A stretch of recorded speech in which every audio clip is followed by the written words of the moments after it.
This program contains adult content. Is there a God? Big atheist. Really? What, am I an idiot? Come on. That yes, it would be nice if you could throw your sins and your responsibilities on someone else. But it's not true. It looks like far-left lunacy. I don't believe that it's true that religion is moral or ethical. You don't need to follow anybody! It's not human intelligence! If someone doesn't value logical consistency, what logical argument are you going to give them that will demonstrate that they should? Welcome to the Godless Rebelution. Today is Thursday, July 11th. My name is Dan Ellis. This is episode 257. I'm joined in studio by... Matt. Matt. I don't know if I was going to say his name or not. I was halfway about ready to say mine, then I said his. Ryan. Yeah. Ryan Matt. It's the three of us. Yay! All three are reunited and it feels so good. I think it's about something else. It is awesomes. What have you guys been doing? Working overtime. Yeah. I worked overtime this week. Yeah. And it gets to that, like, it was already projected, but then it gets to be, like, the night before, and it's like, I don't get to go home tomorrow. I got to stay a whole nother day. God damn it. And then shit kept breaking. Yeah. Yeah. Shit kept breaking. Like what kept breaking? trucks. Oh. Trucks just were breaking? Yeah. It happens quite often. Were they also popping and locking? No. I wish they were popping and locking. It was banging. Oh, yeah? It was banging. Yeah. Apparently it was supposed to be banging. Oh. She bang? Yeah. Yeah. But everyone else is like, that's not making a good noise right now. The mechanic's like, no, it's good. Was it just the engine? The actual fire pump. You pump fire onto fire? Well, it's called a fire pump. It pumps the water out of the truck. Uh-huh. It's the pump on the engine Oh. of one of our wildland trucks. Pump wasn't pumping? It was pumping, but it was also making a knocking noise. Like a sloppy clap? Like a sloppy clap. Or like a loose PTO that's banging on the inside of the pump. That's why I said it was banging. PTO? Yeah. What's that? Power takeoff. So do you just assume we're gonna know that? Yeah, I did. Oh, okay.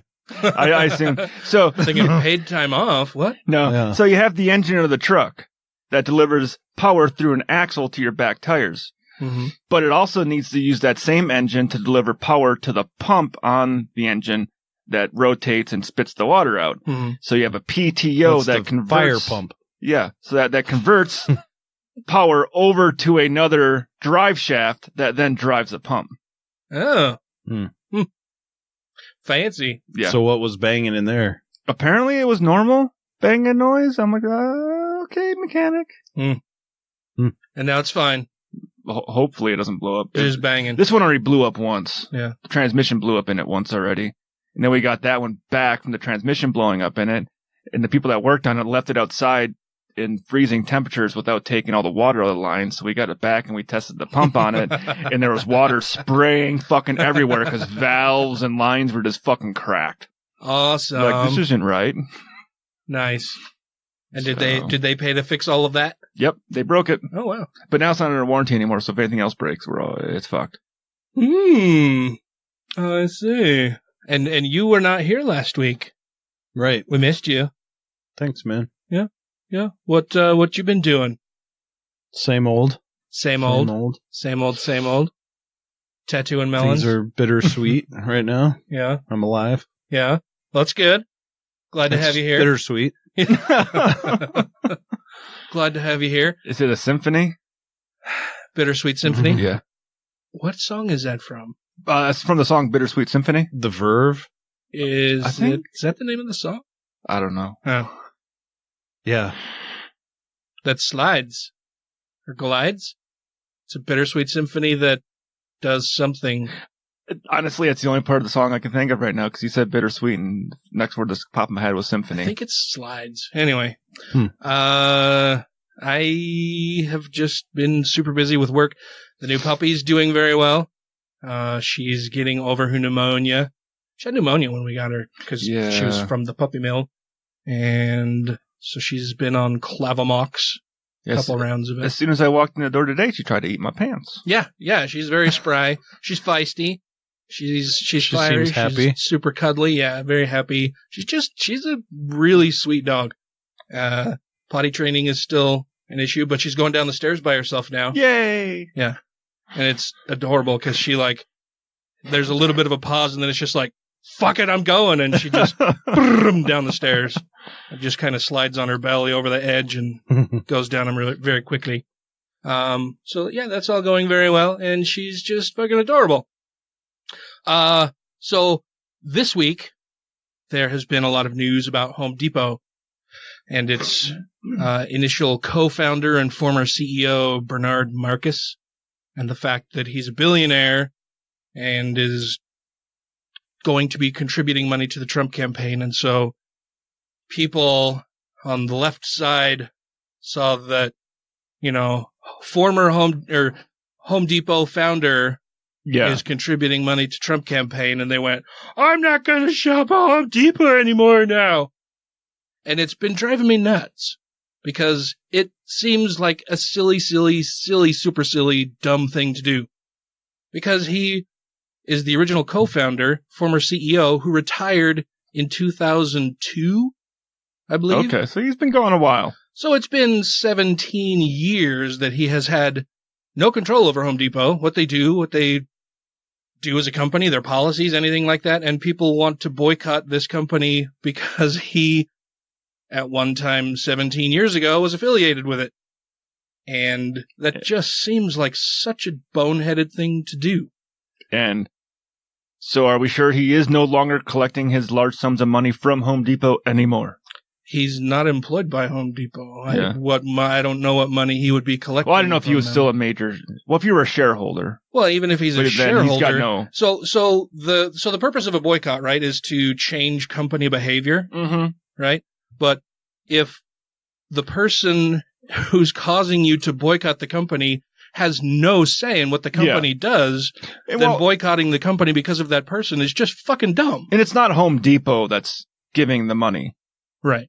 It's not like we had kind of mentioned earlier, like with Hobby Lobby, where the Green family directly associates Hobby Lobby with Hobby their Lobby. stuff and donating money to nonprofits and all that kind of stuff, where it's kind of like, no, it's you more directly align your company with this shitty stuff you do. Yeah. Yeah, that's the company itself and the owners doing shit as the company. Yeah.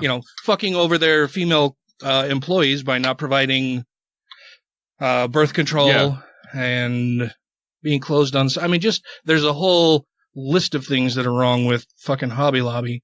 But this outrage and outcry by people who are boycotting Home Depot just seems incredibly misplaced and dumb. Like, Home Depot is a really good company to work for, according to everybody that I've read anywhere as an employee says, no, it's a great company. They offer same-sex benefits. They offer pet insurance.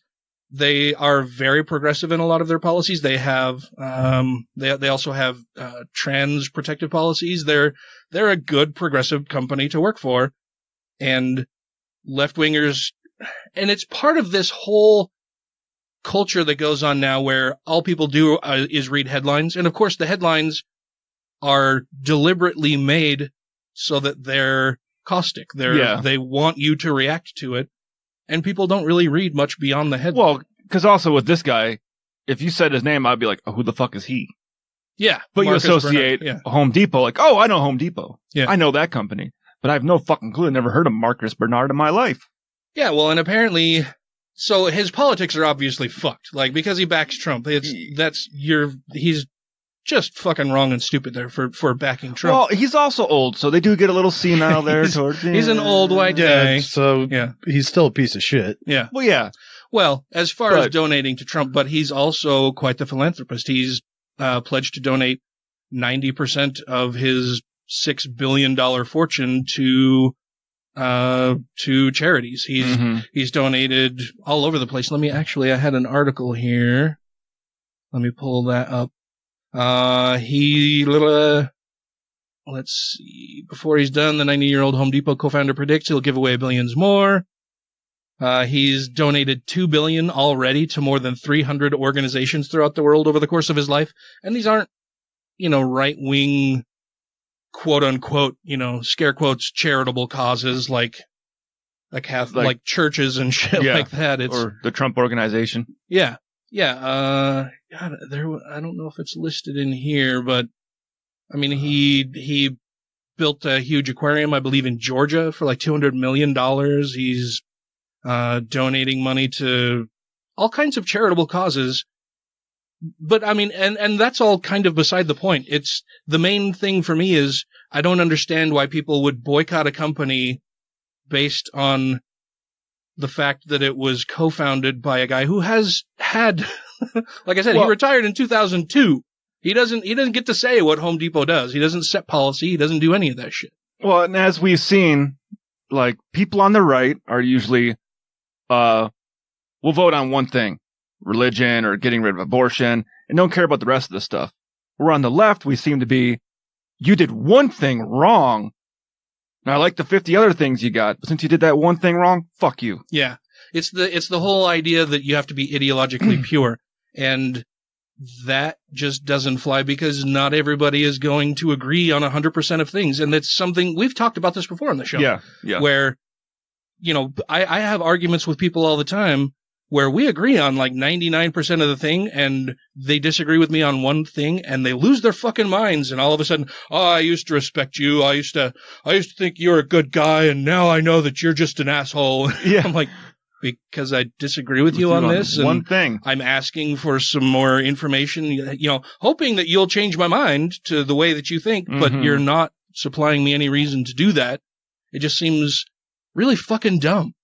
It's just, I get in arguments all the time with people who are like, well, I used to have such respect for you and now I don't anymore. And it's like, I don't fucking know you. You're some person on my Facebook that I may have met once, if ever at all.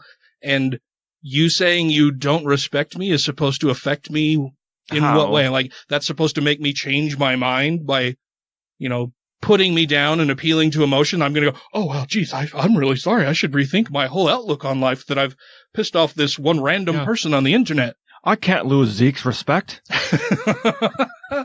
Funny you should mention that. My shitty uncle's name is Zeke. Oh, is it really? Yeah. I was just trying to think of like a hipster name real quick. Yeah, my super right-wing, gun-toting, Trump-humping idiot uncle, his name's Zeke.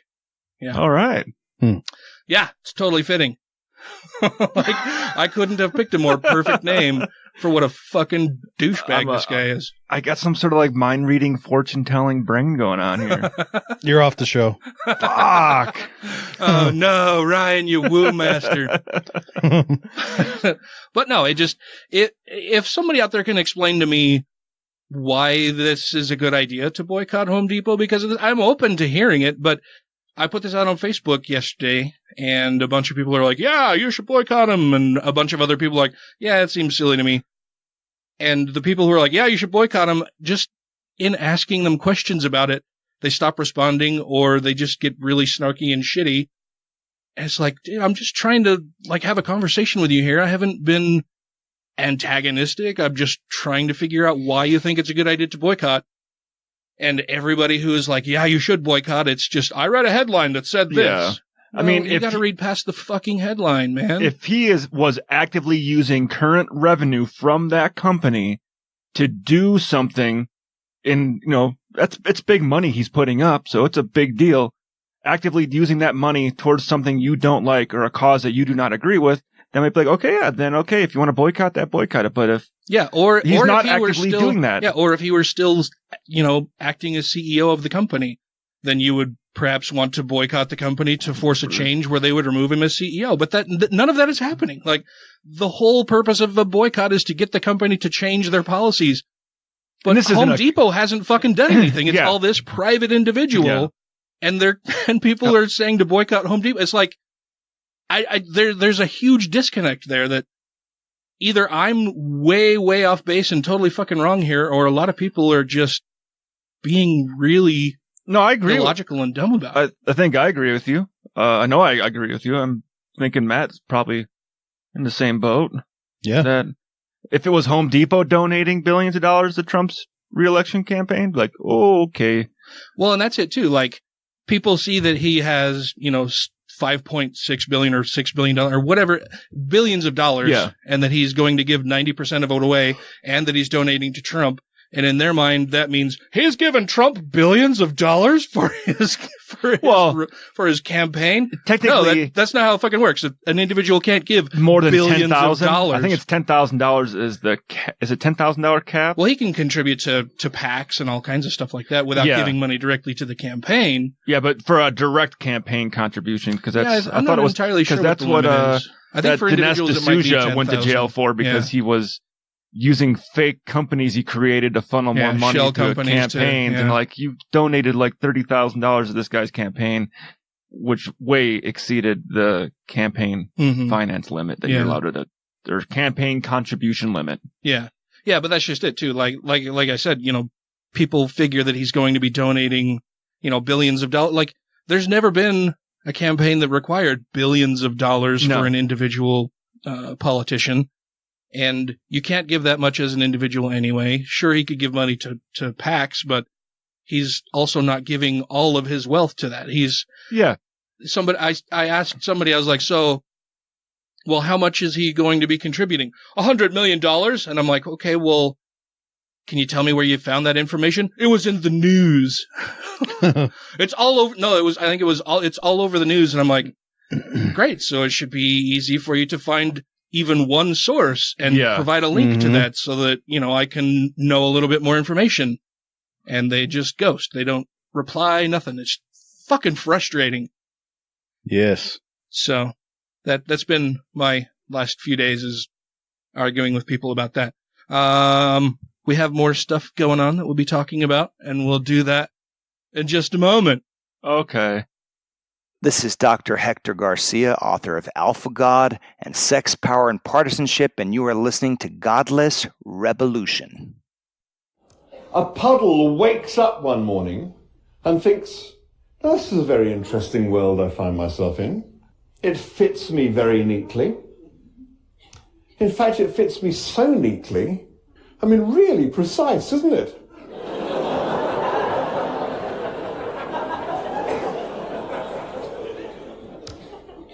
It must have been made to have me in it. And the sun rises, and he's continuing to narrate the story about this hole being made to have him in it. And the sun rises, and gradually the puddle is shrinking and shrinking and shrinking. And by the time the puddle ceases to exist, it's still thinking, it's still trapped in this idea that the hole was there for it. And if we think the world is here for us, we will continue to destroy it in the way that we've been destroying it, because we think we can do no harm. Rejoining the Godless Rebelution podcast now. I forgot to mention before we finished that opening segment that if any of our listeners have some information that I'm missing about the whole Home Depot Bernard Marcus thing, or you think I'm wrong, please let me know, because if I am wrong, then I would like to not be wrong. So please let me know where I have gone wrong, and so that I can correct that in the future and be less wrong about things. But what you got for us this week? I just want to give this number out real quick. So I just looked it up. To each candidate, or an individual may give $28,000 to each candidate and $5,000 to each super PAC. That is the campaign limit. So you just need to create a couple 100,000 PACs, and then he could give all of his billions to those, and they could funnel those. But even just doing a direct donation to Donald Trump's campaign, the max is $2,800. 2,800. Individual may give. Oh, really? That seems really low. I thought it was more than that. I did too. I thought it was closer to like 10,000. Is that okay? It says contribution limits for 2019-2020 from OpenSecrets.org. Huh? I thought it was more than that. I did too.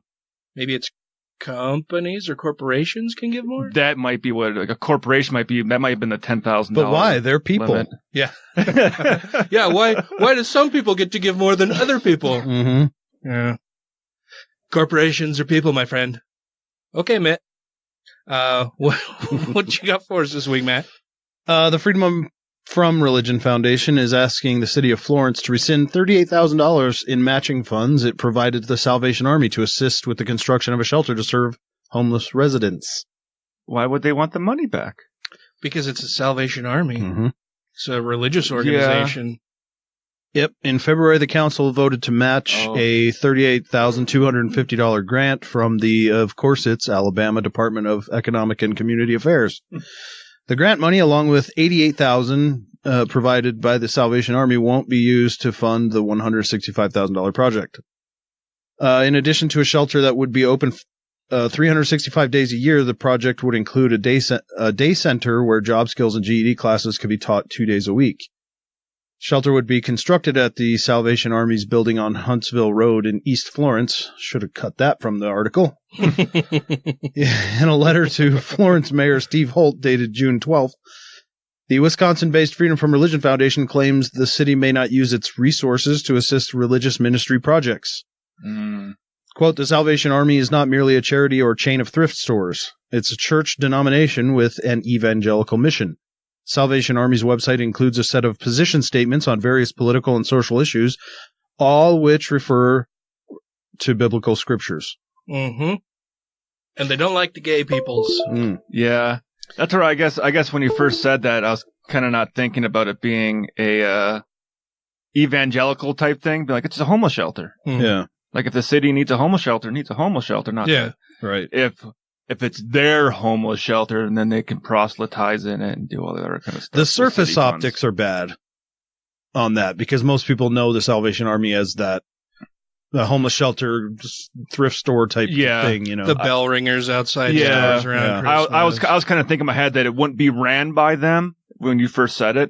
Like it'd be ran by the city, but if it's something that it is the Salvation Army's homeless shelter, then I'm kind of like, that city shouldn't be giving money. Yeah, they shouldn't be doing that. And it goes along with the whole Republican plan for doing away with socialized care of people, right? Like in order to get rid of Medicaid, Medicare, Social Security, all of that shit, what they do is they drop everybody's taxes. You know, they cut taxes on everybody so people aren't paying into the coffers. Then they run up huge fucking debts and they go, well, now we need to cut back on these social programs. Yep. So then let's cut those back. And then we're going to cut some more taxes and the debt goes up and they go, now we need to cut even more out of it. It's all a big fucking ploy to help or to try to get rid of the things that the Republicans don't want to pay for. Yeah. Or the way the Trump tax cuts work, ours go up and corporates don't. Yeah.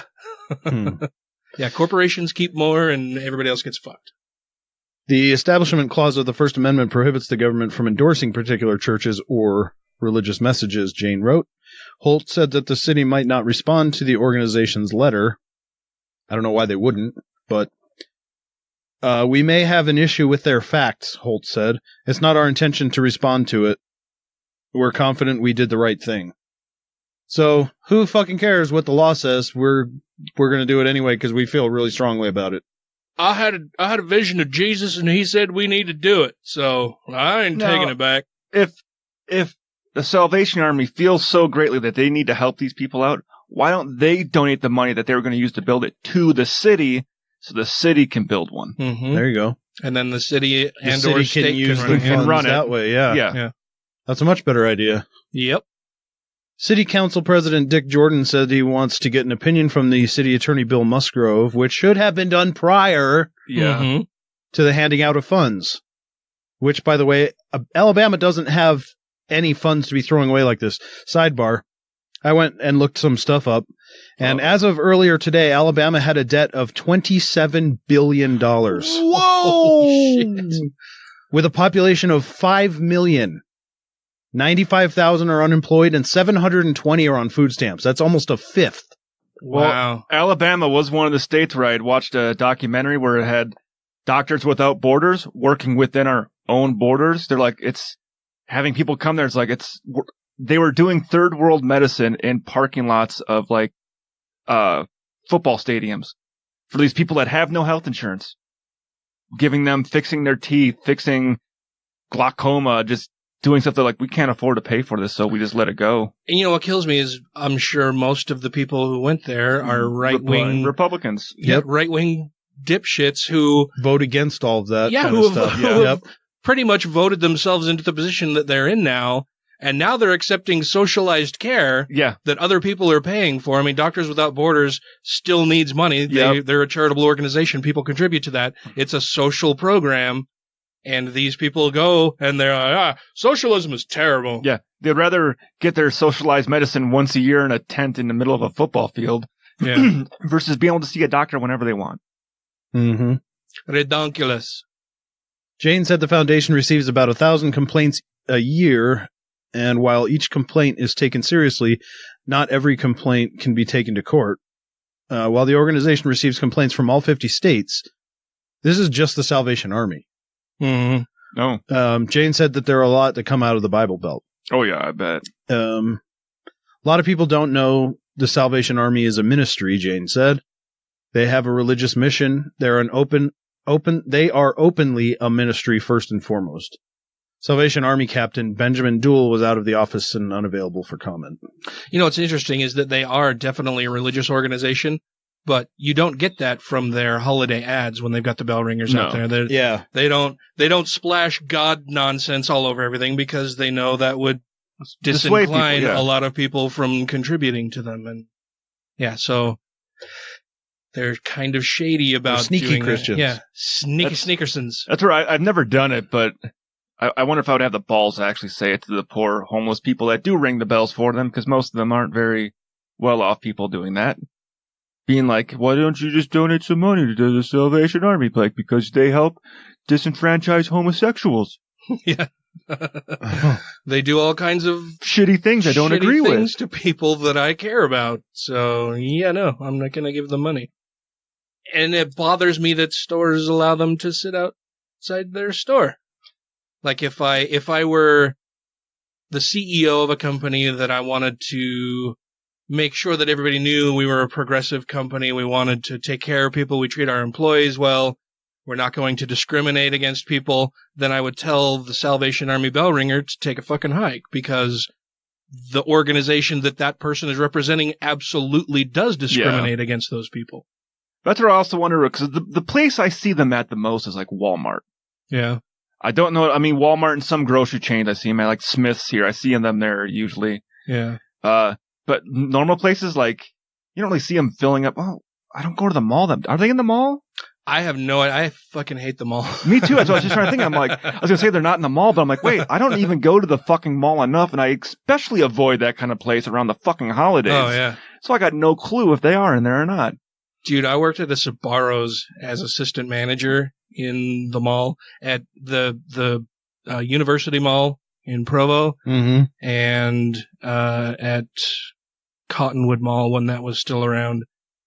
And the holidays are fucking nuts, man. Yeah. It made me never ever want to go back to the mall after I stopped working there, because it's just standing room only. People packed in there like sardines. Everybody's angry. It's a lot fewer now that you can order online. Oh, yeah, I'm sure. Yeah.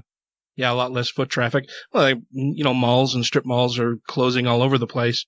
Mm-hmm. Andrew Yang has a plan for that. He wants to turn them into skate rinks, roller derby. Yeah, weird. I don't know. I think he's got some good ideas and some other kind of wacky ideas. That's what happened to the mall that was in my hometown where I grew up.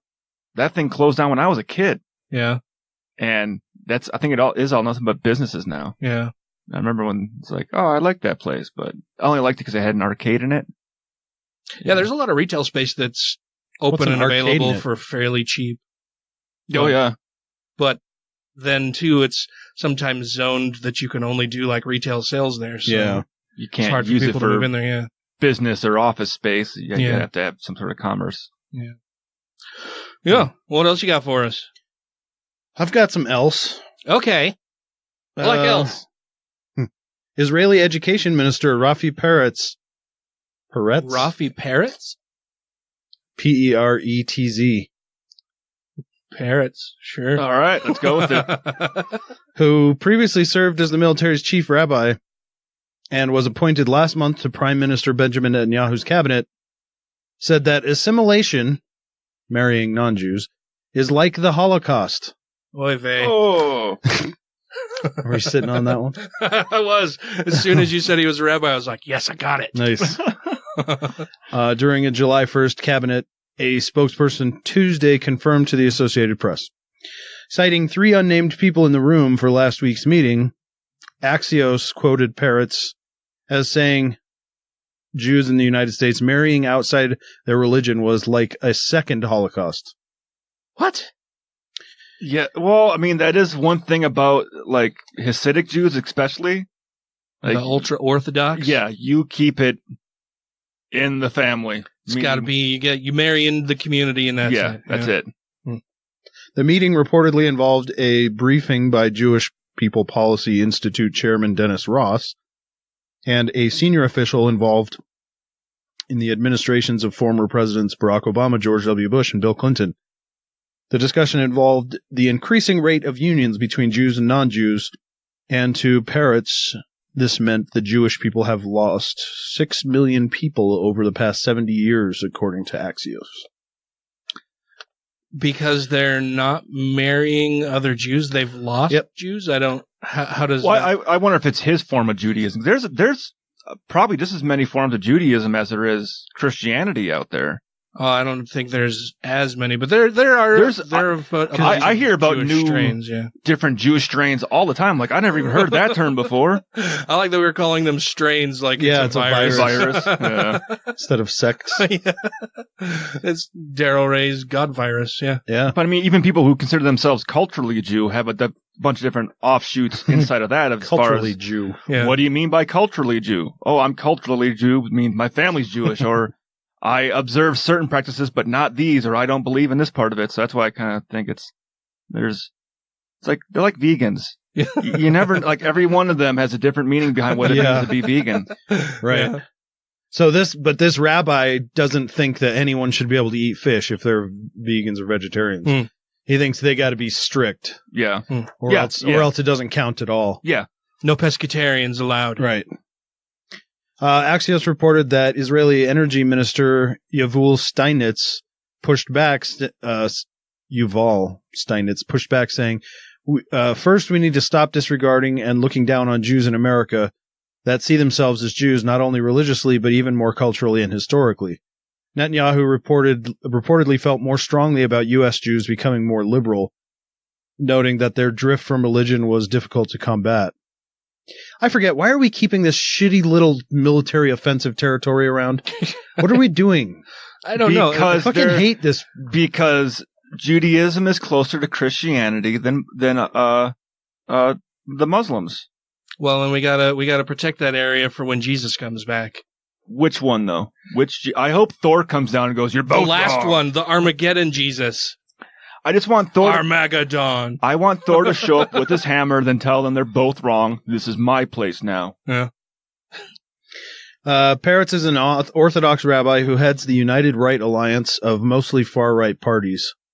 The hardline views of this sector of Israeli society often clash with liberal political trends, and at times even the more secular right-wing groups like Netanyahu's Likud. The report drew a strong response from the Jewish community, not only in Israel, but in the U.S. as well. It's inconceivable to use the term Holocaust to describe Jews choosing to marry non-Jews. That cough was just tickling in my throat. Then you started doing that. I'm like, now I can't hold it back. It trivializes the Holocaust. Anti-Defamation League CEO Jonathan Greenblatt tweeted Tuesday, "It alienates so many members of our community. This kind of baseless comparison does little other than inflame and offend." Despite the close relationship between Netanyahu and President Donald Trump's administration, which has unconditionally recognized Israel's control over the entirety of the contested city of Jerusalem and Syria's occupied Golan Heights, Israel's religious freedoms were the target of some criticism in this year's State Department report on global human rights released last month. Good. Mm-hmm. Israeli Foreign Minister Israel Katz was due to meet Secretary of State Mike Pompeo next week in Washington for a ministerial meeting on religious freedoms. Israel Katz? No, it's fake cats. Talking to Israel about religious freedom is a joke. Right? Well, and why are so many of them named Israel? What the hell? Well, and Israel is a secular state. It's not a religious state necessarily. It's purportedly secular. Yeah. Is it? Yeah, it's supposed to be. Yeah. Oh, yeah. But I've never seen them behave like they are. They've been fighting this religious war for so fucking long. It's because they don't belong there. They're being propped up by the United States in this position where they were put right down in the middle of all their enemies, and we say don't fucking touch them. Because it was post World War II, if I'm correct in thinking. 47, that land was divided. 48. And here's your chunk. Here's your chunk. After the war, everything was divided back up, and Israel's just been taking it back. And then and they get pissed because a couple of brown people throw rocks at a brick wall. Well, and the thing is too is you get some of them saying, well, it wasn't their land before, so Israel has every right to it. It's like, yeah, but before then, how far back we going? Because that land wasn't the Jews' land. No, it wasn't. But but they're saying it wasn't the Muslims' land either. The Palestinians who lived there? Yeah. The ones who are living there right at the time when if you go back in history, every culture's lived in that area. Well, not ours, except obviously. for white Jesus, yeah. But yeah. But I mean, yeah, it's don't tell the Christians that. Yeah. But it's how far back do you want to go to say, well, this originally was inhabited by these people, and you can look at the architecture and be like, well, it's kind of this is from the Ming Dynasty. Yeah. Yeah, China probably was there. That was the end of the Silk Road? Silk Road, yeah. I don't know about the Chinese, but the Mongols were for sure. They were there. The Samoans? Did the Egyptians make it up into that? Oh, yeah. The Egyptian culture make it up into there? Oh, hell yeah. I mean, so there's been a lot of cultures that have been in that area, that one specific small area. So to say anyone owns it because we had it first is fucking wrong anyways. Well, someone was first there, but they're dead. We don't know who that was. That culture's probably completely gone and not even recognizable today. Lost to the annals of history. Yes. Funny you say that because you can find a lot of history in those old toilets. Yeah. Oh, yeah. Well, yeah, studying their plumbing systems. Their plumbing systems and the stuff that we find in it to say, oh, these people were eating good. Wait, what? Look at all these diseases they had. Just their dump piles.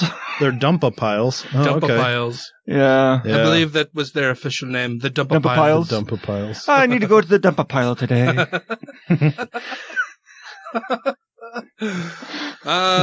Wouldn't you need to every day? Depends on what you're eating. If it's real fibrous, you can be backed up for maybe a week. No, fiber makes you go. Yeah. Fiber makes it like solid. I don't think that's correct. Are you sure about that? Well, I know that when I eat Life cereal, I'm going. Just because they say high fiber on the box of Life cereal doesn't mean I'm talking you're eating like a tree root. A tree root? All right, we've got more stuff to cover, and we'll do that in a minute. More poop. Let's get some root beer. Hey, everybody, I'm Mary. And I'm Shelley. We have the Latter-day Lesbian podcast. It's the podcast about an ex-Mormon gay girl just trying to figure out her life. Mm-hmm. And so we do that every week on a podcast, don't we? We do. You're supposed to jump in. Sorry. Just jump in anytime. Okay. I'm here. We are available on your favorite podcast app. Just look for Latter-day Lesbian, where your favorite podcast can be heard. And you're listening to the Godless Rebelution. Imagine if your neighbor claimed to believe that there was a diamond buried in his backyard that's the size of a refrigerator.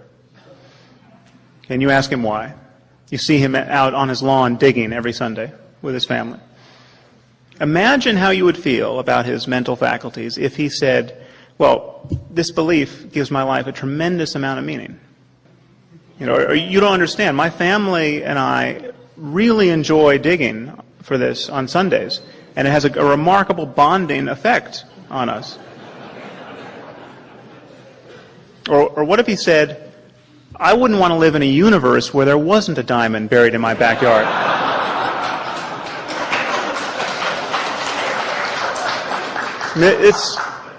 It's pretty clear that these responses are inadequate, I mean, deeply inadequate. I mean, they're worse than that. They really are the responses of a madman or an idiot. And it's so easy to see. and yet change the subject to the existence of God who can hear your prayers, who's looking out for you, despite all of the other devastation we see in the world going on each day. God is protecting you and your family. You change the subject to that proposition, and all bets are off. In fact, you could not possibly get elected to office in this country unless you endorsed that kind of thinking.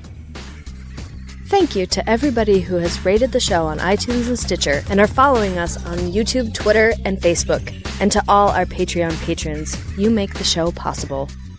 And we're back. I thought you was going to fart. You thought maybe I was having a stroke? Yeah. Dan's locked up. Somebody needs to reboot him. What else you got for us? I got a couple of else's. Okay. There was ScoMo just last night. ScoMo? His right hand likely raised heavenward, surrounded by 21,000 devotees at an Australian Hillsong annual conference, pontificating about what Australia needs now. ScoMo is Scott Morrison. Oh. Scott Morrison. The Prime Minister. Oh, okay. Of the Australia. Yes. And more prayer, more worship, and more love, because that's how things are overcome. Like, Australia was doing good for a little bit. You said come. Huh? Australia seemed to be doing okay for a little bit there. Like, they're being inclusive of, like, LGBT. Well, didn't they have an atheist prime minister? I think so. I mean, it wasn't until, like, the 80s when they stopped kidnapping Aboriginal kids, too. So, I mean, they've had a bad past of some shittery. And they were doing good. And now it sounds like this guy's bringing back the shittery. Yeah, that one cop who was running for something in Australia and was making headlines everywhere because people were bringing up the fact that he had been charged with kidnapping kids. Yeah. Kidnapping an Aboriginal kid and driving him out to the middle of nowhere, taking their shoes. And, yep. Well, I didn't really kidnap him. I let him go. Yeah, you're not really helping your case there, buddy. Because you took him. I just find it difficult, as tempting as it is as an American, to make fun of other people's voting records. Yeah. True. Yeah. I mean... Need to clean up our own backyard. My voting record, I think, has been pretty good. Yeah. Your personal one? Yeah. I hope you think it's been goddamn good. That your own personal record. Well, my problem is I can't remember what I did yesterday. Okay. You shouldn't think your own voting record's pretty good. So, remembering like... There's a couple I messed up here and there, but... remembering who I voted for like 12 years ago is just... Like it could have been George W. Bush or who knows? No, I didn't vote in the presidential one that year. Like local stuff? Fuck, I forget. Honestly, I don't think I've ever voted for a Republican that I have known about. For a anyway. Republican? For a Republican, at least for standard political office. I might have voted for somebody who was a Republican in their private life, but it was a non-party election in which I may have voted for them. But yeah, I don't think that I've ever voted for a Republican, and it's not that I'm just I'm going to vote straight Democrat all the time. I look at who's running and what their values are. Yeah, and every time that I've gone, it's been a Democrat whose politics I'm most closely aligned with. So. Yeah. Mm-hmm. Referring to the government's proposed religious freedom legislation, he reportedly went on to proclaim the government would do what we need to do from a lawmaking perspective to protect people's religious rights. Sorry. I was going to say, what? I'm like, that doesn't sound right. To protect people's religious rights. Adding, I speak about my faith because I want everyone in this place to feel comfortable talking about faith in this country. It's not a political agenda. It's who we are. Yeah, but when he says that, I hear, as long as you're talking about the same faith I'm talking about, right. If it's not that same faith, fuck you. Yeah. Mm-hmm. And it just seems so fucking weird when I hear people talking about religion, like they believe it sincerely. They seriously believe that God talks to them and protects them and that Satan is out to corrupt people, and they say stuff like that, and I'm just like, you sound like an idiot. Yeah. You sound the things you're saying are fucking ridiculous. Like, can you hear yourself? Have you like recorded yourself and played it back later to hear how silly it sounds? It just, I mentioned it to Tracy last night. We were watching The Handmaid's Tale. Yeah. And the episode that we were on, you know, she's the handmaid. The main character is living in this new land in the U.S. called Gilead, and it's super Christian, regressive, and oppressive against women. And she's having all of these memories about, you know, getting their baby blessed and everything. And then her husband gets her new baby blessed. And it's like, Tracy and I are both like, why are you doing this? You're perpetuating this bullshit system. And I turn to Tracy and I'm like, see right there, moderates kicking the door open for these fucking extremist wackos. Like, do away with all of that nonsense. Everybody would be better off. Yeah. And I've totally derailed your thing. Sorry. No. We do that. Australian census figures reveal that the number of Australians who identify as having no religion are now the most numerous response to the question of religion, at just over 30%. Those respondents eclipse people who identify as Catholics, Jews, Lutherans, Baptists, or Hillsong Church members. So perhaps a more relevant question to be asking in 2019 is not just about freedom of religion, but for the rest of us, what about freedom from religion? Yes. As British writer and ethicist A.C. Grayling has written about those seeking special privilege for their religious beliefs, quote, on the contrary, to believe something in the face of evidence and against reason, to believe something by faith, is ignoble, irresponsible, and ignorant, and merits the opposite of respect. It's time to say so. Hear, hear. Yeah. In fairness, Mr. Morrison chose his words very carefully at the Hillsong Conference this week. He described freedom of belief as fundamental and reportedly said Christians shouldn't prioritize they should prioritize love over judgments and lectures. Good luck with that. Yeah. Yeah. You say, I love you so much, I'm going to judge you right now. Yeah, whatever happened to the Christians who say, oh, it's not for me to decide. I'm not here to judge people. That's God is the one who judges people.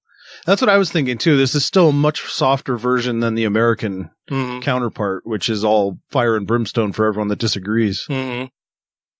But here's another Israel. As the Israel-Folau controversy has shown, religion can and frequently has been used as a weapon to further stigmatize and persecute gays and other minority groups. And there are fears that the Prime Minister's so-called religious freedom laws will give legal license to further discriminate. The real-world consequences for the rest of us could impact everything from our rights to work, identify how we want to, or even which schools our children can gain entry to. The fear that we have already seen playing out elsewhere is that those same people demanding the freedom of religion won't extend that kind of freedom to others. I wonder, for example, if Scott Morrison's call for more love extends to those who don't fit his heteronormative mold, particularly given he was one of the strongest no advocates preceding the same-sex marriage vote. I further question if Morrison's brand of love extends to transgender teens looking for support from bullying within their own schools, given that the PM has constantly opposed safe schools programs and warned of gender whisperers in our midst. Oh, fuck that guy. Yes. Gender whisperers? Mm-hmm. It was a sort of infamous tweet that he had. Oh, okay. Already just early days in his term in office, Mr. Morrison is showing himself to be perhaps the most open and fervently religious prime minister this country has ever seen. Awesome. Yeah. And to be clear, he is certainly entitled to his own religious beliefs, as we all should be, but that doesn't give him license to claim that religion is somehow at the core of Australia's national identity in 2019, nor that it represents a vast majority viewpoint. Later in his speech, the Prime Minister stated, the freedom to believe is so important that needs to be nourished and that needs to be protected. What this country needs more than that is the love of God.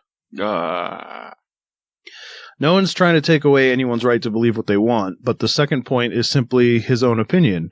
So here is mine. This is all from the writer of this, whose name is James Norman, by the way.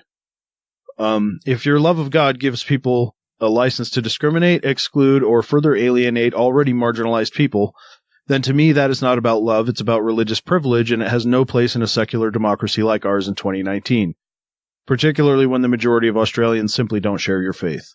Yeah. Mm-hmm. Yeah.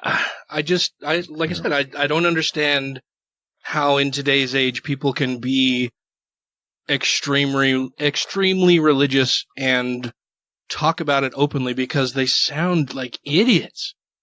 They just, it's like little kids on the school playground talking about whose imaginary friend can beat up the other person's imaginary friend. You know, it's just, it sounds so ridiculous to me now. I can't even stomach to be around it for very long, because I just want to start screaming at him like, "You're fucking stupid! What are you arguing about? It's ridiculous!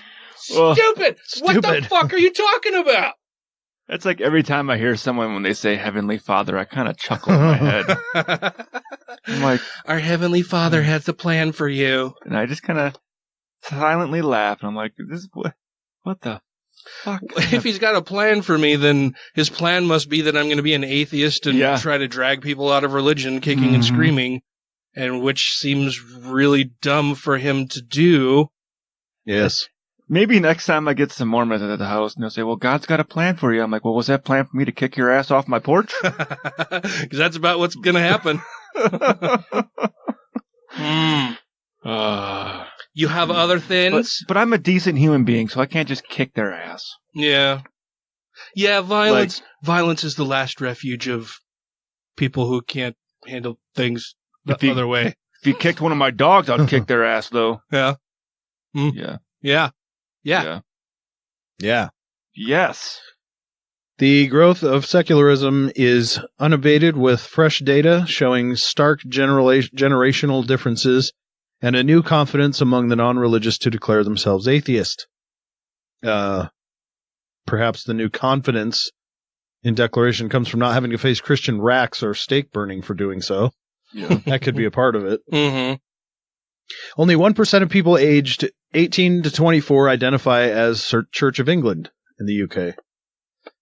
Even among over 75s, the most religious age group, only 1 in 3 people describe themselves as Church of England. Across all age groups, the younger people are less likely to... the younger people are, the less likely they are to call themselves Anglican. Good. The steady decline in religious belief among the British public is one of the most important trends in post-war history, says the BSA report. 52% of the public say they do not belong to any religion, compared with 31% in 1983, when the BSA survey began tracking religious belief. Wow. The number of people identifying as Christian has fallen from 66 to 38% over the same period. That's a big drop. Yeah, that's 2/3 to 1/3. Yeah. Wow. I sound like the Wow. Jim Baker bucket lady. Yeah. Lori? Lori, yeah. Yeah, but your face looks real. Non-religious parents successfully transmit their lack of faith to their children, but 2 religious parents have only a 50-50 chance of passing on their faith, the report says. The non-religious are increasingly atheist. 1 in 4 members of the public stated, "I do not believe in God," compared with 1 in 10 in 1998. The figures challenge theories that people are believing but not belonging. In other words, that faith has become private rather than institutional. Mm-mm. The proportion of people who say they are very or extremely non-religious has more than doubled, from 14 to 33% in the past 2 decades. Nevertheless, most people are tolerant of others' religious beliefs. The large majority of both non-believers and people of faith have positive or neutral views of individuals who belong to a religion. Only 3% of people said they would definitely not accept a mixed faith marriage within their family. And I wonder how many of those intolerant 3% are atheists. I bet none. Almost none of them. I was going to bring that back to our other story and say I wonder how many of them are Jewish. It's the Jewy Jews. Jewish, or do Muslims hold on to that same? Strict Muslims hold on to saying you should marry into a Muslim I imagine family? so, but I'm not positive. I know there's a lot more Muslim communities popping up in Europe. Not that they're just Muslim-only, no-go zones. Birmingham, right? Yeah. Birmingham was a no-go zone. Yeah. As religious adherence declines, trust in scientific institution is increasing, says the report. University scientists have a higher trust rating, 82%, than corporate scientists, 67%. Well, that's probably because the corporate is attached to it. Yeah, exactly. In terms of confidence in institutions, 11% of people say that they trust churches and religious organizations, compared with 36% who have confidence in the education system, 34% in the legal system, 16% in business and industry, and 8% in parliament. The lowest. Yeah. That's rough. Yeah. Yeah. Once again, I wonder if this is part of the positive and negative of social media and the internet. Yeah, how so? Because the more likely you are to find someone, if you think you're the only one, but you find someone else and they're going, no, I have the same views you do. And here's everything I've read. And like, oh yeah, well, that just solidifies your views in it, but it also creates a bubble because you're making friends that are all in the same bubble, which is a negative for the internet. But you're also finding out like, oh, I can be open about the fact that I don't believe in a God. I don't have to believe what my parents believe. Look at all these other people doing what I feel like I should be doing, but haven't had the courage to do yet. Mm-hmm. Yeah, I was going to say, I think atheism is becoming more normalized all the time, and so it makes it easier for people to come out. There was a section of that article that you were reading where it mentioned something about, it dispels the myth of faith becoming more personal versus institutional. Mm-hmm. And I think what is actually happening is that the people who everybody assumed were religious and would attend religious institutions and churches and stuff like that, there were a shit ton of people sitting in the pews who weren't believers, but were going because of social and familial pressures. Right. And now they realized, oh, well, I can just not do that. Yeah.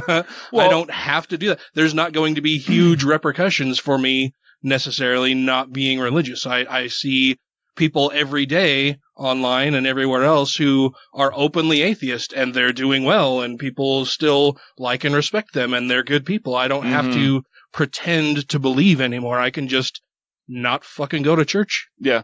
Or I think you also have the group of people that would say, I'm spiritual, but not religious. Yeah. And I've questioned people that have said before, and I've found a few that basically straight up say, well, I don't believe a God exists. I'm like, well, then you're a fucking atheist. I'm like, by definition. It's like, but I believe there's something out there. It's like, okay, well, then you're agnostic.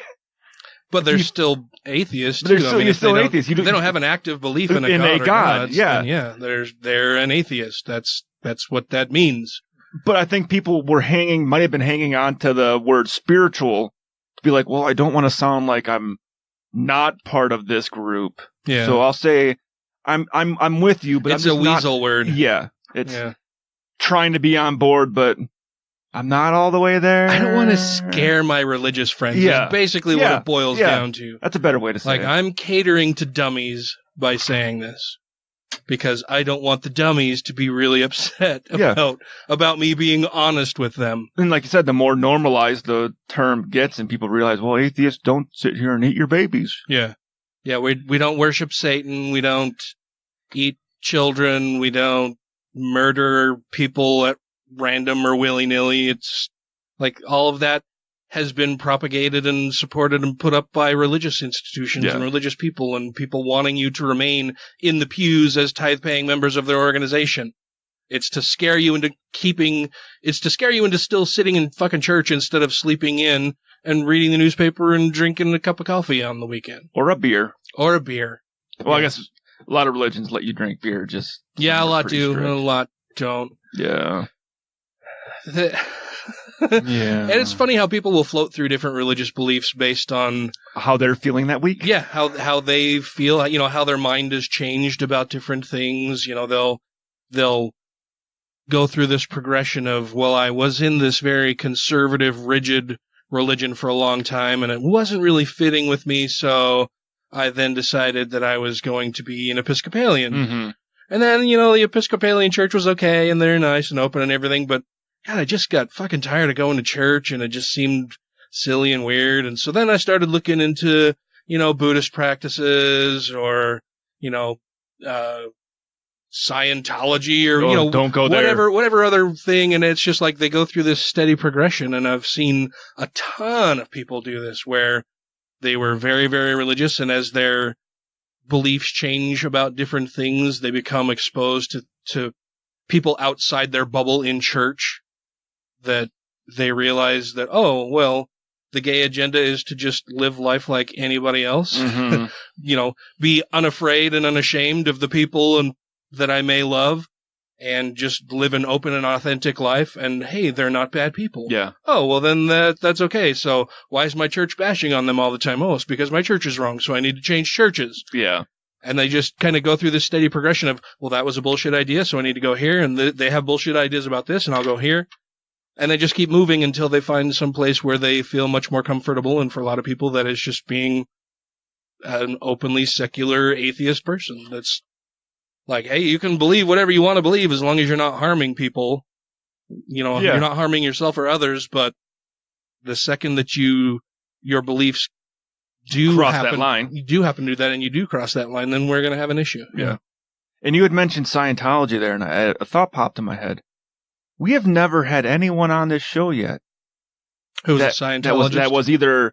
It'd probably be hard to get a current Scientologist, but someone that maybe was in Scientology for a while. I'll just call up David Miscavige now. Well, tell us why we should join your church, Davey boy. You think he would leave his giant ship in the ocean to come here and talk to us? I don't think he's on a ship in the ocean. I think he's on the mainland. Well, because they have that. Because that was like he's a landlubber. I can't remember what the name of that boat was that they have. That giant yacht. The USS bullshit? Probably. But that was like the mecca to get to go on there. Oh, yeah. And then they found out they all had to do shit fucking detail work on the thing the whole time, basically keep Miscavige's private yacht working. Yeah. It's kind of like the LDS Church where they're all just conscripted into service of the church. They're not earning any money or anything. Yeah. It's basically just slave labor for That's the what church. I'm like, it's not a calling. God didn't call you to do anything. The church goes, well, we need someone new to go stock the shelves this week at the fucking food house. Hey, guess what? God said you should do it. Oh, yay. I like when God does that. Gives me additional work. I remember when someone posted on like the Utah Atheist thing one time. It's like, well, I got this in the mail. And it was their notice. It was their turn that week to go vacuum the fucking meeting house. Oh, yeah. It's like... Yeah, the LDS Church with its billions and billions of dollars can't afford to fucking hire cleaning crews. They call on members to volunteer to do all that shit. Yeah. Not volunteer, voluntold. Yeah. Yeah. The bishop says that he'd like you to go and do this thing. Okay, appreciate you much. Thanks, bye. And he said the glory hole's empty, so get in there. All right. Well, we have more stuff that we'll talk about later. This is Matt Dillahunty, and you're listening to the Godless Revolution. How might a Decalogue look if it was written for the 21st century? I never quite trust myself beginning a sentence by saying, thou shalt not, but let's see if we can adapt this famous question. Number one, do not condemn people on the basis of their ethnicity or their color. Number two, do not ever even think of using people as private property or as owned or as slaves. Three, despise those who use violence or the threat of it in sexual relations. Number four, hide your face and weep if you dare to harm a child. Number five, do not condemn people for their inborn nature. Why would God create so many homosexuals only in order to torture and destroy them? Number six, be aware that you too are an animal and dependent on the web of nature. Try and think and act accordingly. Number seven, don't imagine that you can escape judgment if you rob people with a false prospectus rather than with a knife. Number eight, turn off that fucking cell phone. You can have no idea how unimportant your call is to us. Number nine, denounce all jihadists and crusaders for what they are. Psychopathic criminals with ugly delusions and terrible sexual repressions. Number 10, be willing to renounce any god or any faith if any holy commandments should contradict any of the above. In short, don't swallow your moral code in tablet form. If you have questions, comments, concerns, compliments, corrections, criticisms, or concepts for content, contact the show via email at godlessrebelution@gmail.com, by text or voicemail at 330-81-REBEL, or Twitter the twatter at TGR Podcast. Thank you! All right, back? Ryan. Yes. Yes, we're back. Okay. We just had a fun call. Yeah, we did. With a guest who will be coming on the show in a couple weeks that I think everybody will have a blast, whole lot of fun listening to. Yeah. And we're gonna put a thingy out on Facebook to let you know how you can communicate with this guest as well here soon. Yes. So if you're not on our Facebook community or on our Facebook page on Facebook, go get on that thing. It's on Facebook. We're pretty easy to find. Well, and I'll be soliciting listener questions for this guest, who I will be announcing via the social medias. Well, fuck, by the time you guys hear this, you'll probably already know. We're going to have Tony from Conversations with God on the show. We're going to have God on the show. And Conversations with God is a really fun show. If you guys haven't listened to it, you should definitely go and check it out. I'm listening to it right now. There are he puts out 2 episodes per month, basically every other week, and they're short. They're between 25 minutes. 25 minutes a piece, and it's just fun. It's well done. Yeah, very, very well done. Audio's great, which is one of the things that really determines if I'm going to listen to a show is how good is the audio, because sometimes the content is great, but it's just painful to listen to, and so I stop. Yeah. But no, and his show is a whole lot of fun. It's a satire show centered around Tony having conversations with the Almighty. Yes. And he does fun little skits and movies with God and makes little jingles for his segments and stuff that are just really fun. It's awesome. And we just had a chat with him to kind of arrange how we were going to do the show in a couple weeks, and I'm really excited about it. I'm really looking forward to it. Should be a lot of fun. Next week we will have a listener in studio with us. Yes. That will be a lot of fun. If you are a listener in the audience and would like to come on the show, let us know. Send us a message at godlessrebelution@gmail.com or contact us on Twitter. Though, if you contact us on Twitter, your response from us will be probably postponed a bit because I don't check it very often. I don't even have Twitter. I don't Twitter. The best way to contact us is either on Facebook, on our Facebook page, or in our Facebook community, or through email is probably the best way. And that's godlessrebelution@gmail.com. But if you want to come on the show to talk about something, let us know. We'd love to have you as a guest. The best way to get a hold of Dan is just to text him 555-801-784-2053 is my phone number. Holy shit. Yeah.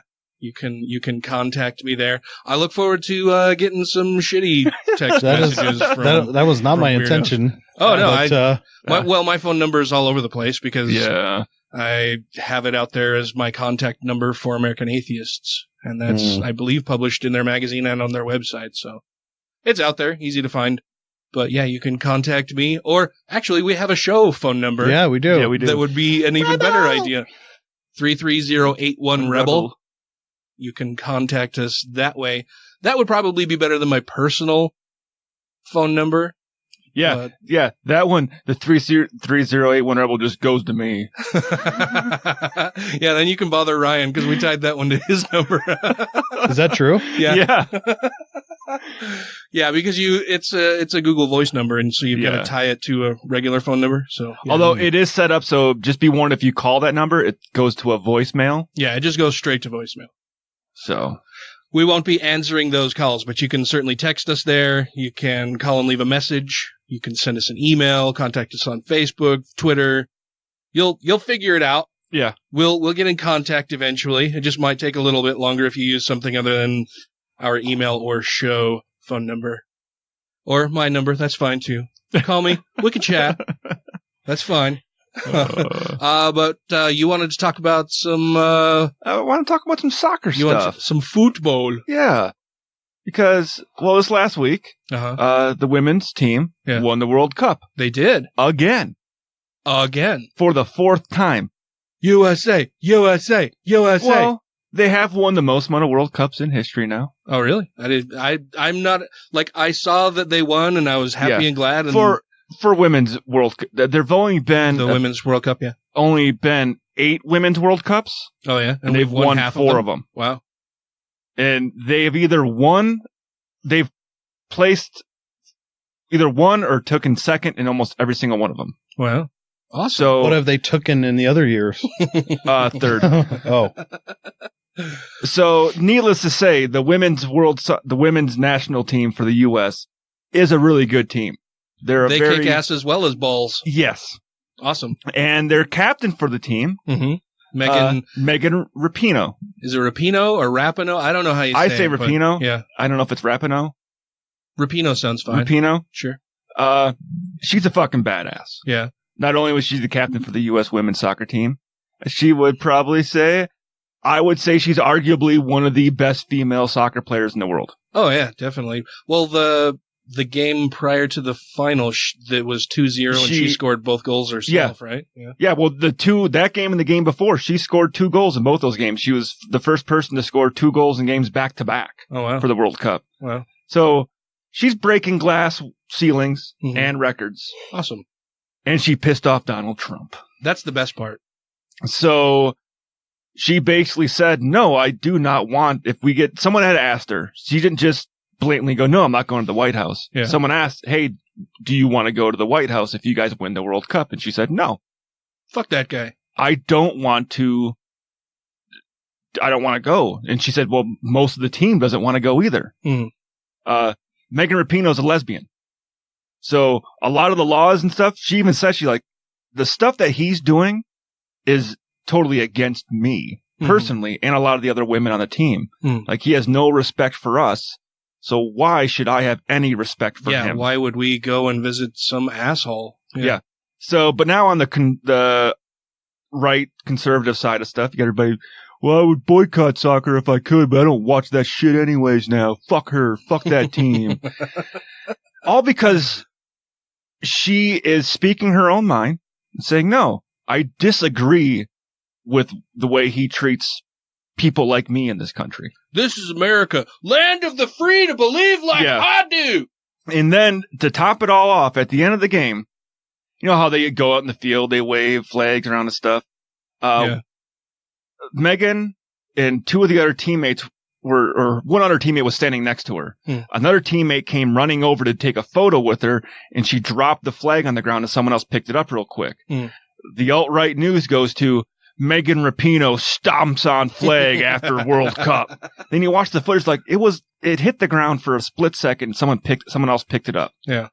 And it's a fucking piece of cloth. She ran over there. Jesus Christ. She ran over there to get into a photo. The way you're making this sound, like they threw it on the ground and were jumping and stomping on it for a photo op. Yeah. When all that happened was it fell between the one woman's legs and someone else picked it up. Yeah.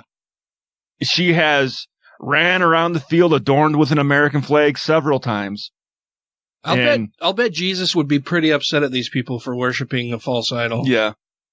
But just for the fact that she said she does not want to talk. She said, I'll talk to any member of Congress or in the Senate or any of that kind of stuff, especially when it comes to, she's one of the big people that's pushing for equal pay for women's soccer. So for them, they will take home, for winning the gold medal, for winning the cup, they'll take home $90,000 apiece. That's pretty good, but it's every 4 years. Yeah, it doesn't seem sustainable. The men's team, $500,000. Really? Yep. Per player? Per player. Wow. That seems not quite equal. No, especially not quite equal when the men's team hasn't even made it to the finals since sometime in the 90s. No, well, they've never made it to the final game. Yeah. They've taken third once. Last World Cup for the men's, they didn't even qualify. And they still get paid more than the women's for losing. Wow. That's pretty shitty. Yeah, it is. That's very terrible. So she's pushing for equal pay. That's one of the big things. And actually, that was one of the cool things. So two more real cool things. Yeah. One, when the women won, Fox News was at a bar over there because it was in France. They were at a bar over in France, and the crowd behind saw that it was Fox News and he was on the air, and they started chanting, "Fuck Trump." Awesome. And two, when the game was over with, guess what the crowd chanted? Fuck Trump? Equal pay. Oh, nice. The crowd started chanting equal pay when they won. Awesome. So it's like everyone's behind them. And there's also the fact that men's World Cup, now people throw the numbers out there for men's soccer in the U.S. for club teams, they make more money than the women's do. But for FIFA World Cup games, the women make more money than the men. Oh, really? The men never make it anywhere. Yeah. They don't make it like this last time. They never made it in the top 16. The U.S. women's team is always at the final game. So they generate more revenue than the men's team does. And get paid less for and get paid less for it. Yeah, that sounds like some bullshit. Yeah.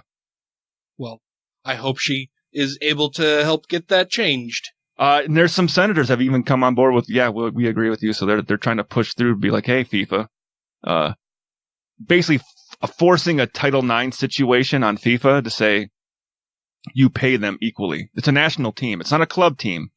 They're national teams. So nationally, they should both be getting paid the same. You would think so, yeah. Because in the Olympics, it doesn't matter if you're male or female, you get paid out the same amount of money for winning gold, silver, and bronze. I don't know how any of that works. Like, I watch the Olympics sometimes. I watch little bits of things, but I can't remember what I can't remember what it was. I wanted to say it was something like $25,000 for a gold medal is what a U.S. Olympian gets. Each country does their own thing. There was one country where I think when we looked it up, it was a few $1 million, American dollars they get, but the country has never won a medal, period. Oh, wow. So basically, the first time someone in their country wins a medal, the dude's an instant millionaire.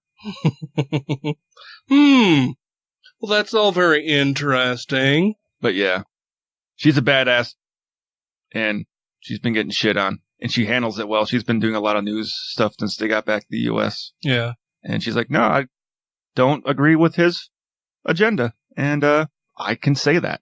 I watched part of her speech in New York after the parade. Where she was talking about, like, uniting and... Yes. Yeah, that we need to come together and all that. Yeah, it was a good speech. Yeah. The parts that I watched. She seems very cool and just genuine and yeah. Yeah. I was impressed. So I think she should be looked at as a...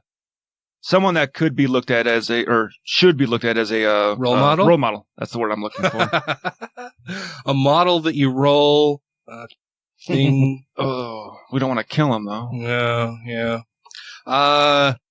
Speaking of the Mormon Church, that is not a role model.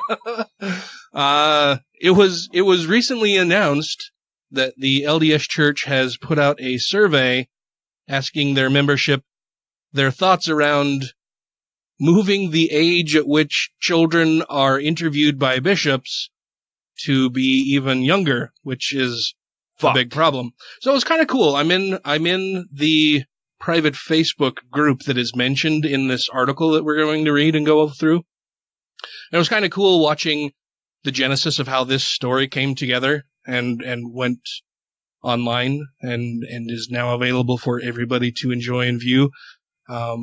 It's kind of cool seeing the wonders seeing of how the social sausage media. is made about different things like this, how the story came to be out there in the wild.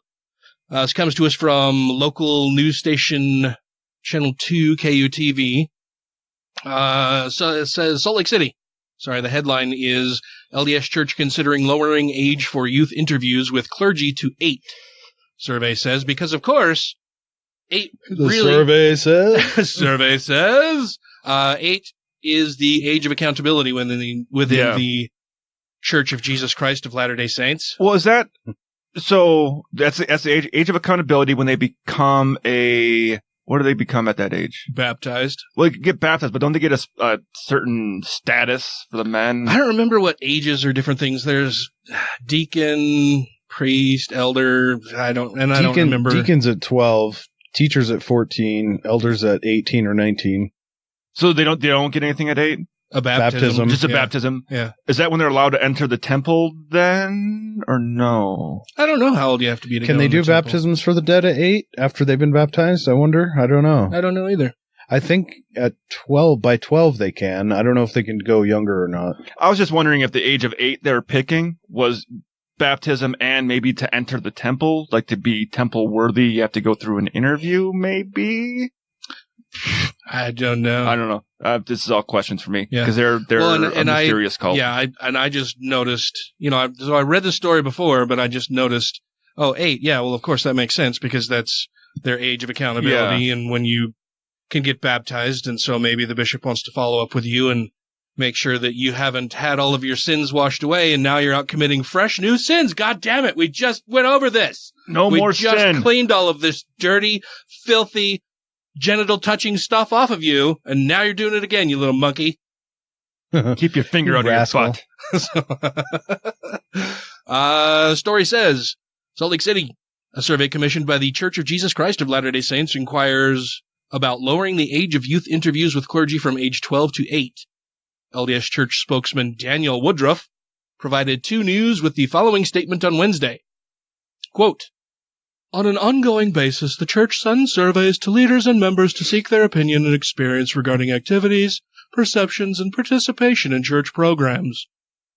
The Church also looks for ways to assist parents in the spiritual growth and development of their children. Periodic interviews with a parent or trusted adult present is one of many considerations to help children remember the baptismal covenants they have made and follow Jesus Christ. This survey is designed to simply gain information and is not an announcement of any change in practice. Story continues. Oh, what? I was going to say, it's more like, we're going to do this, but we want to see how accepting you're going to be of it. That's basically what it sounds like, right? Like, we've decided we're going to do this. What kind of pushback and flack are we going to get from the membership for it? Story continues and says, the church has come under national scrutiny recently with headlines about children being asked sexually explicit questions with some cases of abuse. Sam Young, a former bishop, started a movement called Protect LDS Children to get the church to stop such interviews. Young was eventually excommunicated for his actions. We talked about this, I think, just last week. Yeah, even. because he gets excommunicated for asking them not to ask sexually explicit questions to children, while a guy sexually abused children and doesn't get excommunicated. Yeah. The survey was sent to various church members via lds.qualtrics.com, which is run by LDS-owned Intellectual Reserve, Inc. And then it has a headline from the survey that says, this survey is being conducted by the Correlation Research Division of the Church of Jesus Christ of Latter-day Saints. The church is considering having primary children ages 8 to 11 receive periodic individual interviews similar to the current practice of interviewing young men and young women. So it's not just like an interview at 8, it's an ongoing interview. Yeah, it's like every 6 months, I think. They go in for their interview.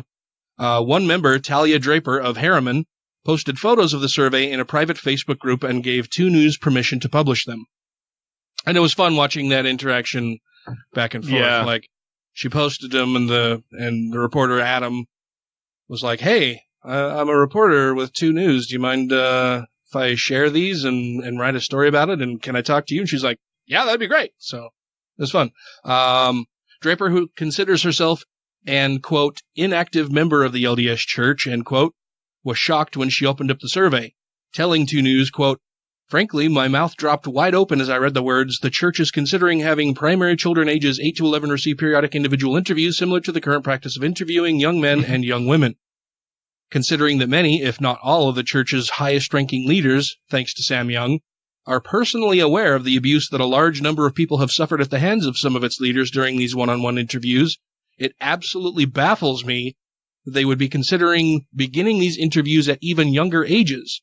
I was genuinely hopeful that the LDS Church was moving toward changing the practice of conducting these interviews, and this just feels like a giant slap in the face. I cannot fathom how they do not see the potential for grooming and abuse with this practice. I just cannot understand it." Story says, you can see cell phone screenshots of all the survey questions in our gallery above. Survey begins, Your honest, excuse me, your honest feedback will provide valuable information on this proposed change. Your individual answers will be kept confidential. Your participation in the survey is important but voluntary. Your responses will be combined with those received from other participants, and they will be used only to identify broad statistical trends and not any individual information. That could be true, but I know as a former Mormon and participant in some of their religious bullshittery that there is a constant state of fear among members that they'll do something wrong and another member will rat them out to the bishop or stake president or first counselor or somebody else in the local church hierarchy, and then that person will be disciplined. So there's, within the LDS Church, rampant tattletale. Yeah. Tattletelling on other people. That's why the joke exists. How do you keep a Mormon from drinking your beer? Yeah, when you go fishing, how do you keep a Mormon from drinking your beer? You got to take two of them. Yeah. So that one won't drink because the other is there and will get told on. So yeah, you have to have two with you. Pardon me, my throat is very dry. Jeez. Draper answered each question in the survey based on her true opinions and clicked submit. When asked why she thinks the Church of Jesus Christ of Latter... Jesus Christ. When asked why she thinks Mormons would want to lower the age, Draper told 2 News, quote, "I have absolutely no idea. In my opinion, there is not one purpose that can trump the safety of our children. Not one single purpose." Then it has the questions that are found on the survey. And it's, if the church were to do interviews with 8 to 11-year-old children, who would you prefer conduct those interviews? The bishop? A counselor in the bishopric, either the bishop or a counselor, a member of the primary presidency, a member of the young men's or young women's presidency. None. Yeah. None of the above is not an option. And none of those are combinations of more than one person. It's all solo adult with a lone child. Right. Yeah. Aside from the interviewer and child, who else would you prefer to be present in an interview with your primary child? Mark all that apply. The options are no one else, myself, my spouse, a bishopric member, or a primary leader. Next question is, are you aware of the new church policy allowing parents to sit in on youth interviews with members of the bishopric? And it's either yes or no. Because they did make a change in policy where now children can request that somebody else be in the room with them, but a lot of members are not aware of it. I didn't know they made that change. Yeah. They didn't make it public like they do everything else. Yeah, they rolled it out to, I believe, just the people within the church hierarchy, bishops, stake presidents, first counselors, all those people. And it stayed there. And yeah, I think that with a lot of congregations, that's exactly what has happened. What are your preferences regarding the following topics that could be covered in an interview with your primary child? The survey gives 3 options for each topic. Prefer this be discussed, no preference, or prefer this not be discussed. And those topics are challenges in their life, positive things in their life, their spiritual development, progress towards youth achievements, for example, progress in the new youth program, their relationship with family members, or worthiness. Have you masturbated? And that is, the worthiness questions are the ones that people are most upset about because it's, are you quote unquote unworthy to be a member of the church, to go through the temple, to hold sacrament, all of the quote unquote benefits of being a member. Mm-hmm. Are you actually worthy of those benefits? Have you touched a titty that wasn't yours? And so it's some guy in a room alone with a kid asking them, have you touched yourself? Do you masturbate? How often do you masturbate? Do you enjoy it? Have you touched someone else? What are your sexual proclivities? What are your preferences? What do you do? It's just fucking creepy. You should not have an adult person asking a child these questions by themselves. It opens up, as the person who was interviewed for this said, it just opens up the possibility for more grooming from people who are seeking to abuse these kids in a room alone by themselves. Yeah. It's a really fucking terrible idea. One purpose of the current bishopric youth interviews is to help youth establish a trusting relationship with a priesthood holder. If the church were to do interviews with 8 to 11-year-old primary children, how important would it be to you that your child establish a trusting relationship with a priesthood holder? Well, since he liked to molest kids, not at all. Yeah, and the options are not at all, slightly important, moderately important, very important, or extremely important. And really, again, this is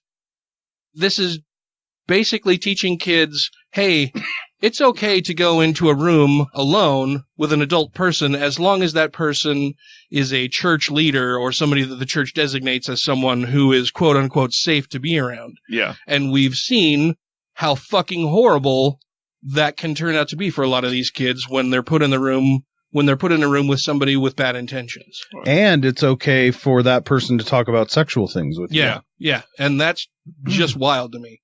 There was the one not that long ago where the woman brought her kids to the church because she had to go for a job interview or something and thought they'd be safe there, and they got raped.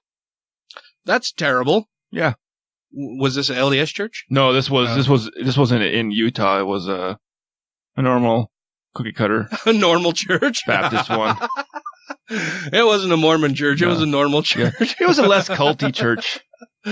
The next question on the survey is, overall, are you in favor of or opposed to the proposal to do interviews with children ages 8 to 11? This question has a sliding scale that respondents can slide between the following 3 options: very much opposed, neutral, or very much in favor. The last question was open for user feedback. Draper responded by saying, quote, I'm just unbelievably confused as to why the church is considering implementing interviews with children ages 8 to 11. When they are blatantly aware of the immense amount of abuse that has been endured by so many people at the hands of its bishops, leaders, and stake presidents behind closed doors in one-on-one interviews. I am literally flabbergasted. Why on earth would the church continue to put children in harm's way? Why? Yeah.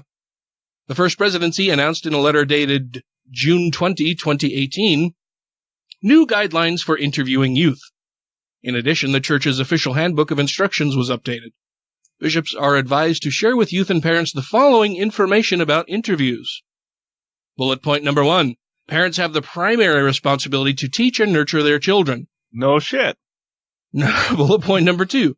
Typically, the bishop or one of his counselors will interview the young man or young woman at least twice a year for the reasons outlined in purposes of interviews below. Okay. A bishopric member may also meet with youth to answer questions, give support, or extend assignments. And this is not included here, but also maybe ask them really fucking uncomfortable questions and lead them to grooming. Or, maybe just molest them while they're in there. So, when I see extend assignments, first thought popped in my head, child labor. Yeah. Yeah, they have members very young who volunteer to clean churches and shit. Third bullet point says to help youth prepare spiritually, interviews are required for sacred matters, such as temple recommends, priesthood ordinations, and mission calls. Leaders work with parents to help youth prepare for these interviews. Fourth bullet point is parents encourage their children to meet with the bishop when they need his help with spiritual guidance or with repentance. And that just seems really fucking creepy. Yeah. Because these aren't trained professionals. No. They're lay people just selected from the membership. Free labor. And they're interviewing kids about this stuff. That's just wild. Last bullet point says if a youth desires, he or she may invite a parent or another adult to be present when meeting with the bishop or one of his counselors. I don't think that information is filtering down to the membership. No. Key matters for discussion during these interviews include the growth of the young person's testimony of Heavenly Father, the mission and atonement of Jesus Christ, and the restored gospel, the church stated. It's just not a good thing. Not a good idea. Really fucking terribly bad idea for them to do this, I think. I mean, I wouldn't feel safe with the clergy member alone in the room with me. Yeah. They're, a lot of the time, very fucking creepy. Yeah. I mean, I can be creepy, but they're another level. I can't imagine sending my 8 to 11-year-old child into a room with a closed door and some dude asking my kid, do you touch yourself? Do you pleasure yourself manually with your hands? Do you get an erection? Do you have a special orgasm? flashlight? How often do you do this? What do you fantasize about? No. That's just really disgusting. A fucking terrible idea. These are questions that parents would perhaps ask their child and explain things to them, but it's not. And the other part of this is if the kid says, yeah, I've touched myself or whatever. Well, then that's really bad, and you're going to have to repent. So it instills this sense of shame in kids about their own You're going to have bodies. to stop and then repent and then, Yeah. How many of these kids have peed their pants because they're worried about touching their own penis? Would that make you pee your pants? Well, if you can't get it out to pee in the urinal. Oh, I get what you're saying. I don't know. But I know a ton of people who have had interviews with bishops and other clergy leaders in the LDS Church and were made very, very uncomfortable by it. Yeah. Well, I know I've mentioned it here before, but one of my buddies had his kid that converted to Mormonism. When he went in for his interview for his mission, he had to wait 6 months because he told the bishop he masturbated. Yeah. So they basically force you to either lie about it. Yeah. So that you can do whatever the church wants you to do. Yeah. Or confess and then shame you for having natural human tendencies. Yeah. It's really a bad idea. They shouldn't be reducing the age at which they're interviewing kids. They should be doing away with that. Yeah. Because is it the bonobo chimps or bonobos that we're very closely related to? Yes. And those things just run around jerking off all day long. Bonobos are sexy fiends. They like to play with themselves a lot. Yeah. Well, I do too. So that's where our link is. And see, social mores dictate that I can't just do that in public whenever I want. Yep, they do not have. Or I might. Those social cues for them are not there. They're just like, hey, people at the zoo, I'm jerking it. Yeah. I don't have much else going on. Figure I'll masturbate while you guys watch. Makes it more exciting for me personally. They also rape a lot too, which is not a bad thing. I think most animals do. Yeah, but I think bonobos do it more than humans. Well, they do it in the open. Not behind closed doors. Not behind church doors. Yeah. I see. But that will wrap things up for us this evening. We have fun stuff in the futures. Yes. And well, every day is just fun when I get to record with both of you. Thank you. I'll have a good time. I appreciate you coming over. Yeah. And talking and one of these days stuff. you're going to be one puppy short when I leave, though. No. Don't kill the dogs. I'm not going to kill it. I'm going to take it home. If you take any of them, fucking take Sophie. She's terrible. She's a terrible dog. I would be afraid Oz would just think it's a chew toy. She's a snack. Yeah. Look, Oz, I brought you a treat. I mean, she is smaller than Oz's head. Yeah. She's itty bitty. I mean, Lulu's... all 6 pounds of her. Yeah. And all 55 of Oz and about 45 of Lulu. Let's see. I think that's it. That's it for us. We're done. No, we got to thank our Patreons. Yeah, sorry. Thank you for reminding me. Telling you, man. Cognitive decline. I'm suffering. See, before we go, I want to make sure that we thank our Patreon patrons. Really? Thanks to Ryan reminding me. That would be Alan Firth, New Mania, Christy Callback, Gaytheist, Larry Wilson, Stephen Andrus, Let Them Eat Kofefe, 2 Skeptical Chaps, Michelle Short, Vanessa, Captain Samples, Don't Be a Richard. You stole it. Oh, shit. Utah Sorry. Outcasts. I was just really excited. Don't Be a Richard is a new Patreon supporter. Yeah. Now we're all fucked up. Janet Uter, Mary Scott Buchakowski, Wes Aaron, Andrew Vodopich, Jeremy Goodson, Brandy Hamrick, Megan Kennedy, The Foz, Jesse Pointer. Oh, I get this one again. Freethinker 215, and Merrick Quinby supports Secular Coalition of America. For America. Savita Kuna, The Purple Dragon, and Taylor Grin, who recently had a birthday. And we sang happy birthday to you last week. He liked it. Did he? Yeah, didn't you see? He sent us a message. I did not see it. Oh. Was it an email? No, it was on our Facebook. Oh, I'll have to go and check it out because I haven't seen it. And you just said earlier the best place to get a hold of us is on Facebook. Well, you must have read it, and then I did. so I didn't get a notification, or Okay. something happened. Okay. But yeah, so we'll have to go and check it out. Then. Okay. I will do that. All right. Well, thanks everybody. So until next week, crucify those pervy bishops. Leave a review and you can leave this room. Rate the show 5 times a day toward dead dogs. Oh no, that's bad. Oh, dead cats. Yeah, I don't like cats. They're both terrible. Yeah, you guys have weak ass sloppy claps. My claps That are was usually better. really loud. Ryan's was like.